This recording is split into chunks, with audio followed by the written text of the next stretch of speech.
I'm glad you could be here with us today. Yes. You're probably wondering why we're in a dance studio, right? Well, tell me a little bit about her. Where'd y'all find that picture? Well, what is this little Betnijah about? That is me in my tap jazz outfit. You look so adorable. So how did young Betnijah get into dance? Well, early on, I actually hated basketball, as I'm sure people have heard me say before. I thought that I would grow up to be like dancing for a sports team, cheerleading. I used to dance and cheerlead at a young age, for rec and everything. And so my mom, she signed me up for dance classes. I did that for a few years, tap, jazz, and ballet, and I enjoyed it. But then, I eventually fell in love with basketball, and it was kind of like one or the other for me. So I ultimately chose basketball. When I mention the name Betnijah to anyone, the first thing they say is Queen B, because that is your nickname. Mm-hmm. Why though? It was kind of appointed by our fans. I can't say I'm mad at it, just because it does have a, resemblance to Beyonce, who is my ultimate favorite. So, it's something that I warmly welcome. Yeah. But, it kind of came way by the fans, and so I kind of just went with it. And what do you like about Beyonce? Like, what's your favorite part of her as an artist or a person? Like, what resonates with you? Really everything, just her being a Black woman, everything that she puts into her craft, it's thought thoroughly through. It's just the work that you see her put in, and it comes alive in her shows and her performance and her music. And so for me, that's kind of why I love Beyonce. I think she's just amazing at what she does. Yeah. She represents Black women very well. So growing up, having her to kind of look up to, obviously I can't sing or anything like that, but just seeing what she does for her craft is really amazing and inspiring. I love that. Well, you definitely give me Queen Bee vibes. Like, you are always dressed to the nines, makeup done, hair, like, that definitely fits you well. Especially when I saw you in that pink outfit on media day. I said, no, this is not a Beyonce outfit. It was a Beyonce outfit though. It was part of the Ivy Park Adidas collection. So Betnijah, you are in your 9th season in the WNBA. What word would you use to describe your journey so far? The word that I would use to describe my journey is resilience. I feel like I've had a really resilient journey thus far, given being waived, from different teams due to injuries, being able to bounce back. So that's definitely the word that I would use. What did you learn about yourself through that journey? I've learned how tough I am. I at this point, I don't think there is not much that I can handle. During my career, like I said, I've been cut. I've dealt with injury after injury.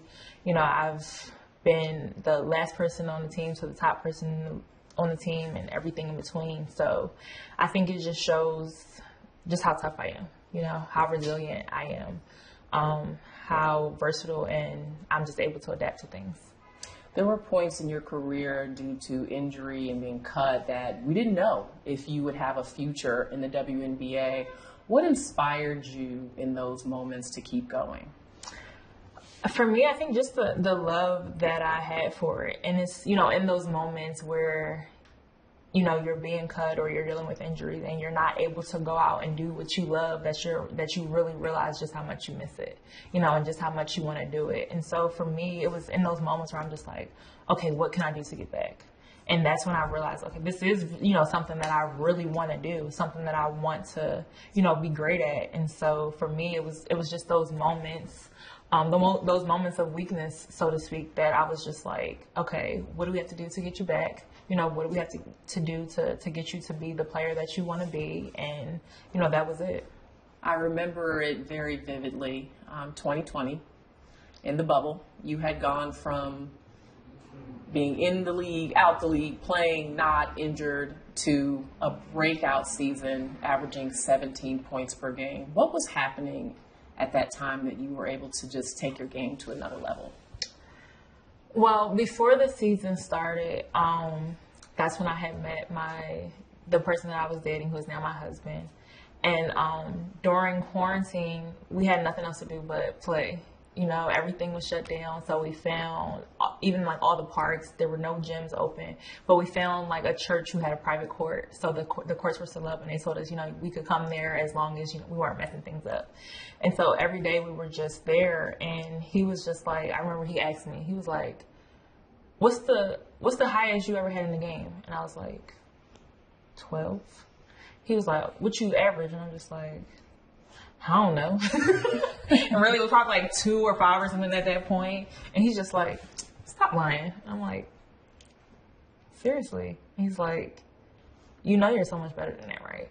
And I was like, it kind of took me back for a second because, you know, aside from like your family and your friends, your close people, like those are the people who no matter what, they're going to tell you, even if you're not, right? And so it was just kind of one of those things where it made me realize like, well, this is somebody who, you know, has never really, you know, seen me coming up, and he's just like had so much confidence in me, and it ultimately made me have that confidence in myself. And I'm just like, you know what, like you're right.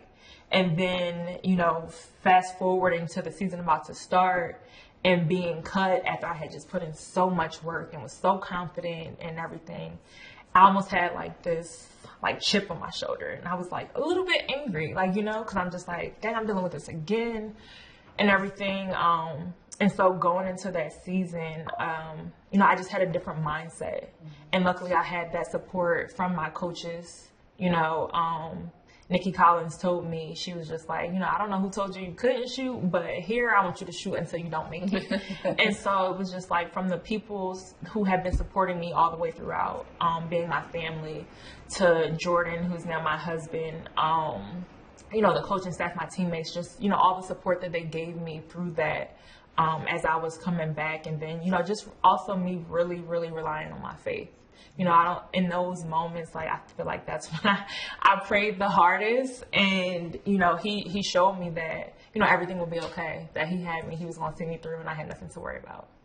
Wow. What a beautiful story. Like, because sometimes you don't know, like, can I make it in this league? Can I be a big time player? And your journey is someone that people will count on and look at for years to come to say, okay, this is what's possible. Like, it may not work out that first year. You can get injured. You can come back. And then this is the type of player you could be, which you've become one of the best two-way players in the WNBA. And speaking of two-way, you don't get enough credit for your defense.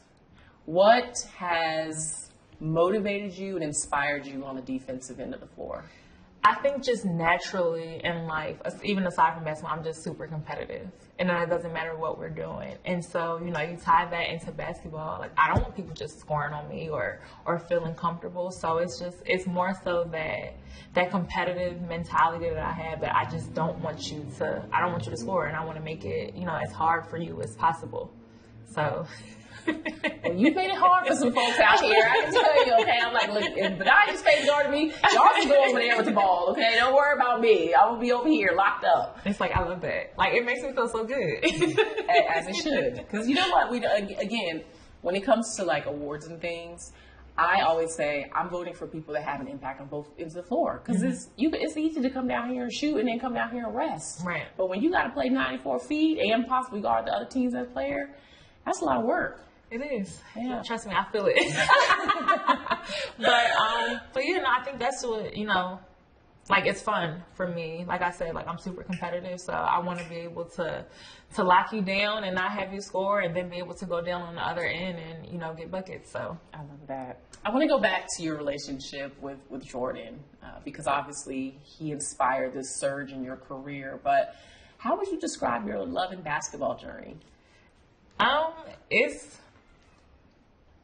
It's not, you know, not to be cliche, but it is almost like the movie. Like, we go at it when we're playing and stuff. Like, he doesn't see a woman or his girlfriend, his wife. He's always seen me as a competitor. So, like, he will run in my chest, and I'm just like, okay. And then, you know, I'm right back at him. But I think ultimately, like, the best part about it is that we both are doing what we love. We both have played at the highest levels. And we just know what all goes into that, you know, so we're very supportive of each other. We understand the demands of our sport, and we're just both very encouraging and supportive where we can be. Speaking of which, you've been supportive of his career because he's a professional basketball player and has played internationally. Y'all have been to some fun places. You've had some adventures. What has that been like, traveling and being a part of the countries that he's played in? Yeah, for me, it's so much fun because I don't like playing overseas. So the fact that I get to go over and just be there and support him, and also, you know, get the work that I need in and just be able to enjoy, it's been really great. These past 2 off seasons, we've been in Japan. So I love going to see him play and watch him do what he does.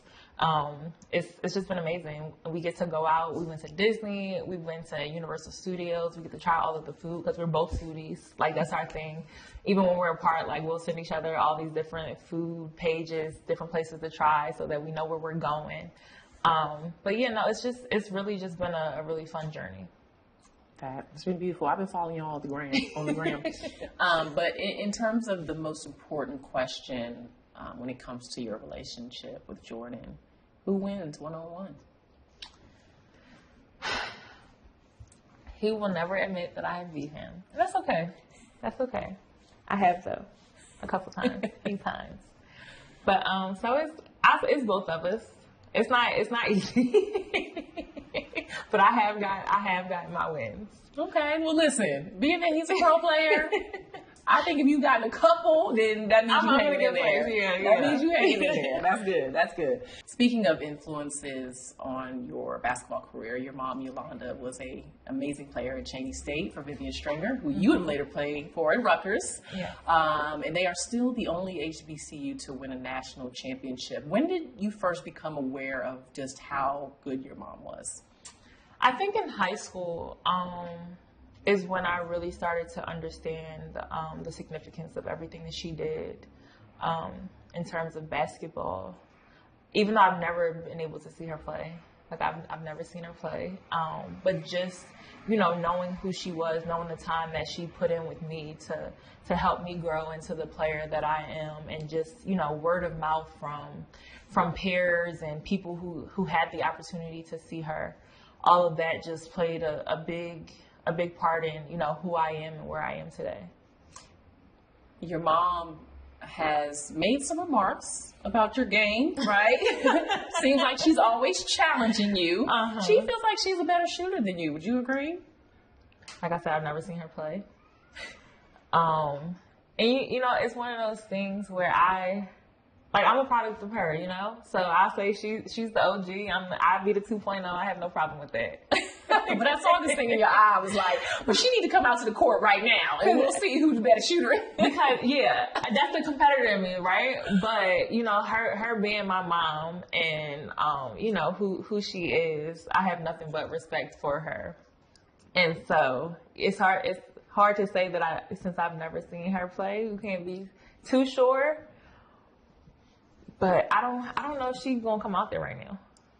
It's tough out there in them WNBA streets. I can promise you that. I don't know if mom wants any of that. Okay, not right now. I don't think she wants any of that. And your mother has honored the women in your family with your name, Betnijah. Tell us what it means.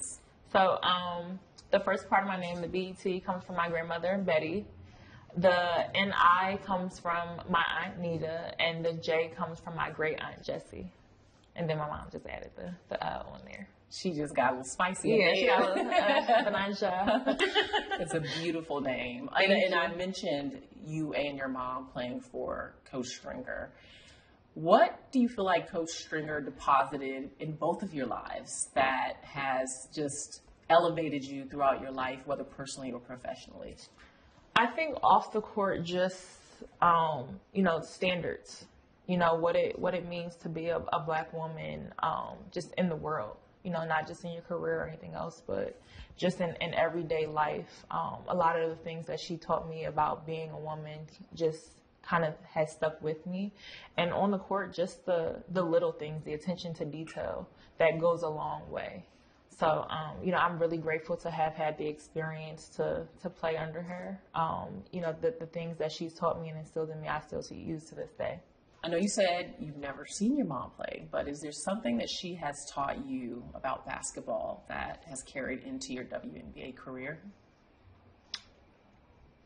I'll say the defense, for the most part. I can still remember to this day just all of the different drills and everything we were doing when I was younger, with the towels to the cones and sliding. I'll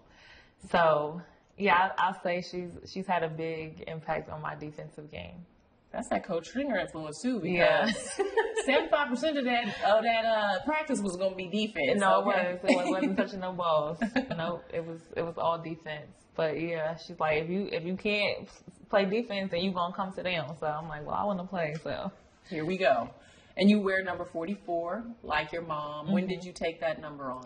It's always been my number since I started. I started out as 44, and I'm gonna go down as 44. So that's right. Take that family number down with you. Okay, we all going. So we started our day in the dance studio the same way you started out your childhood as a dancer. When did that light switch go on and you made the switch from dance to basketball? Probably when I was around 10, 11. I was just always in the gym. Before that, I would never participate. I would go sit in the corner and read a book or play with toys, whatever it was that I was doing. And actually, the first time that I stepped on the court, I actually had like my little like dance shoes and stuff on. And my mom was like, if you're going to be out here, we need to get you the proper basketball attire. Because I was out there with my jeans, my ballet shoes, and, a cute little top. But, yes, I'll say when I was around 10 or 11, that's when I started to transition into basketball and never looked back. And where does dance maybe still play a part in your life and who you are every day? I mean, for me now, it's just, at home when I got the music on, maybe walk past the mirror, do a little something. But that's about as far as it goes. Maybe if I'm out, might hit a little move, but that's it. Well, that's what you say. I say I see Betnijah dance every time you touch the basketball court because it is a beautiful performance, just like a dance. Thank you. Moving around so gracefully on both ends of the floor. So you're still taking more of that dance with you than you think. The footwork. Yes, the footwork, for sure. I see the connection between dance and what you do as a performer on the basketball court. Do you think there are aspects of dance that show up for you on the court?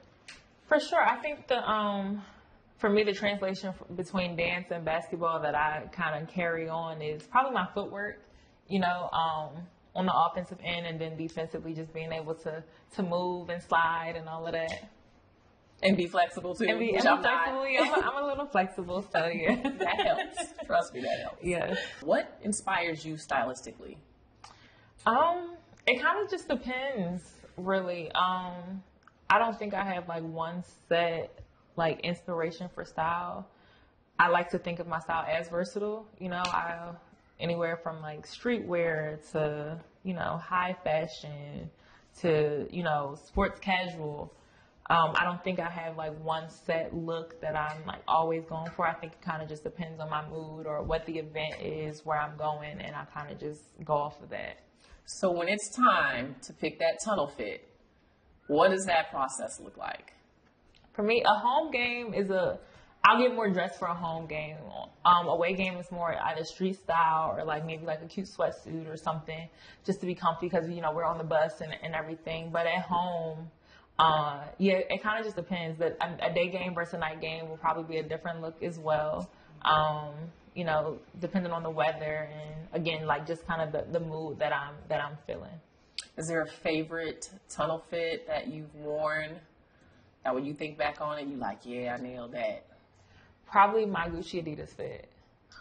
Yes. I think that was probably my favorite one. And what did you love about that one?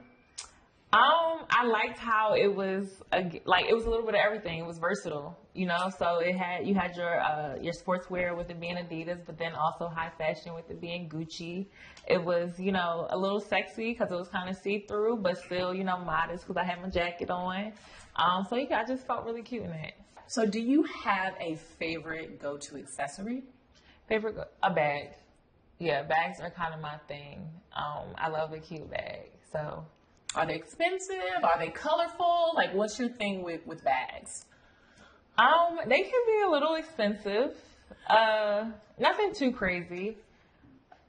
But I have mostly pink bags because my favorite color is pink, or different styles of like black bags.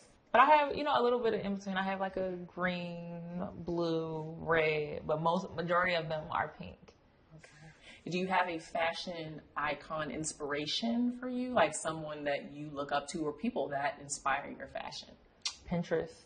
Really, it's no like set person or anything that I look at, but I just go on Pinterest and like a bunch of stuff pops up. And I'm like, okay, I like this. Maybe I'll try and like recreate this, or I like this from this one, so I'll take that. But that's kind of my, I guess, fashion inspiration. There's no like just set person. And when it comes to the hair and makeup, because it's always flawless, the edges, the shine on the face, like how do you get ready for those opportunities, whether it's tunnel fit or you're just hanging out with the girls? So it's more so tunnel. I don't do makeup. I always have my lashes though. Lashes are always a must for a game. But it's on a game day, it's all natural. Hair wise, because we are running around sweating, it's just more sufficient for me to have like a natural curly look more than anything, even though like maybe like straight or some like loose curls are my favorite. So off season, that's more my go-to look is the straight or loose curls. But makeup wise, I use a lot of Fenty, and I'll mix in like some MAC and NARS here and there. But for the most part, everything is Fenty. And then yeah, hair is just more so natural, curly state. And how do you keep these lashes on during the game though? I got some really good, like stronghold glue. Okay. And I think I've only had one game ever where they popped off. And I just was like, okay, one popped off, was like halfway hanging the other one. So I was like, okay, let me just take them off, put them in my sock. Nobody noticed, so it was fine. But for the most part, they stick pretty good. It's your 4th season in New York. What do you like most about playing in Brooklyn? Playing in Brooklyn, I'll say the fans. Like the fans get crazy, and I love it. You know, they're always there supporting us. Even if they mad at us and they yelling at us, it just always feels like it's from a place of love. Like, you know what I mean? It's no ill will behind it, and so I just really appreciate the fans and the atmosphere that they've created in Barclays. Well, you're also a fan favorite. I don't know if you feel this or not, but whenever people are talking about the Liberty and your name is not mentioned, folks start getting tight. Do you feel that? Do you know that? And how does that make you feel? I'm somewhat aware, yes. I mean, it feels good, you know, to any time you have people that are supporting you and standing up for you, you know, in any kind of way, it always feels good. So like I said, I'm really appreciative of them. You won the Don Staley Community Assist Award. What does spending time in the community mean to you? It means a lot. That was something that my mother instilled in me and my brother at an early age, was just the work that we do in the community. And like that was how I started playing basketball, actually, because that was her community service, was every weekend, you know, even some days throughout the week, going to the gym, giving out free lessons to children, anybody that would show up. And she never turned anybody away. And so, you know, seeing her do that and knowing the impact that it's had on people, you know, to this day, people talk about like the impact and the change that my mom had on them. And, you know, knowing that, like, I want to have that same kind of impact. And maybe not so much in the basketball world, but just, you know, in general, like for me, my niche is more so children. That's why once I finish playing, like I want my own daycare centers. That'll be my way of giving back to the community, especially in underserved communities where they don't have the same kind of resources, to just give them something, you know, to lay the foundation, you know, for children, to let them know that their possibilities are endless no matter where they come from. Wow, that's so beautiful. I was actually getting ready to ask you what's in your next chapter. Yeah, daycare. That is awesome. Oh, that's beautiful. That just really warmed my heart. I never knew that about you. Yes. When did you kind of realize that that's where you wanted to make an impact? I've always kind of been even since a child. One of my mom's like really close friends, I consider her my aunt. She owns daycare centers, and so just seeing the impact that it had, but then also seeing like the children who come through there, and knowing that this is what like I said, this is their foundation, and they don't always have the resources that you have in other communities, and so sometimes like they're coming in, maybe they haven't even eaten yet. Or this might be the biggest meal that they'll have. And so, knowing, like I said, what goes on in certain type of communities, the lack of resources and everything like that, like I want to be that place, that safe haven for them to come to, where they feel safe. It'd be a home away from home. So speaking, like I said, just build that foundation and help them understand, like I said, that their possibilities are endless. Regardless of where they come from, they can, go somewhere and make so much more of themselves. So there are a lot of things that other people know you for.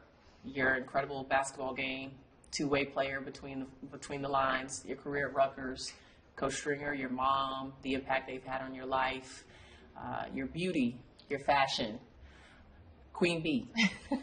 But when it's all said and done, what do you want people to remember about you or your basketball career? For me, I think what I would want everybody to know is just, that I put my all into it, that I really care, that I'm really genuine in, the things that I do. I think it's more so about, the way that I make people feel around me, whether it's, my teammates, whether it's my family, whether it's, people in the community. It's more so about them and I guess the way that I make them feel more than it is about me and like what I get from it. So I don't know. What's your sign? I'm a Scorpio. Oh, me too. Girl, we care about folks. Yeah, I do. So I think that's the biggest thing. I think that I just want people to know that I cared and that everything that I did, like I gave it my all.